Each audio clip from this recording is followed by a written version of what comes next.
Hello run. তো আজকের যেটা ব্যাপার হচ্ছে কিছু অ্যাওয়ারনেস নিয়ে এসেছি, ফেসবুক ইনস্টাগ্রাম রিলেটেডই। তো ব্যাপারটা হচ্ছে কিছুদিন মানে এই আজকের দিন দিয়ে 3 দিন কি 4 দিন হবে, আমার একটা ফ্রেন্ড, তো তার সাথে ফিশিং অ্যাটাক হয়েছে। কিরকম যে মেটার থেকে মেল এসছে, দেন কিছু ভেরিফিকেশনের স্টেপ ছিল যে তুমি এগুলো যদি ভেরিফাই করো তাহলে তোমার অ্যাকাউন্ট ঠিকঠাক থাকবে, না হলে সাসপেন্ড করে দেওয়া হবে, এরকম সামথিং কিছু একটা ছিল।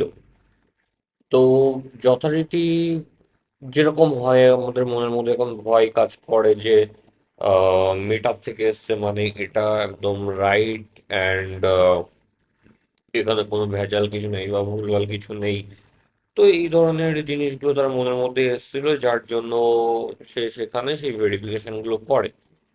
কিন্তু ব্যাপারটা হচ্ছে এগুলো এমনভাবে ম্যানিপুলেট করা হয়েছে তাকে, আর সে সে এমন এমন স্টেপের এগ্রি করেছে যেখান থেকে তার পুরো প্রোফাইলটা অলরেডি স্ক্যামারের হাতে চলে গেছে।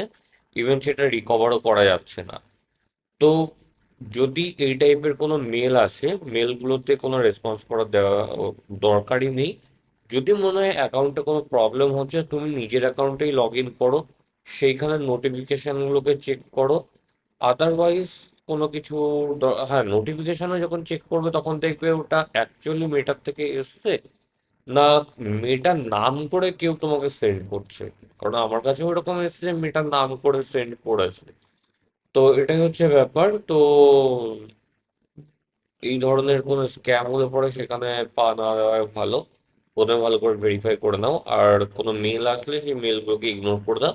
জাস্ট তোমাদের প্রোফাইলের নোটিফিকেশনগুলোকে চেক করো যে সেখানে মেটার থেকে কোনো কিছু এসছে কিনা, আর মেটার থেকে যদি না এসে থাকে তাহলে কে সেন্ড করছে।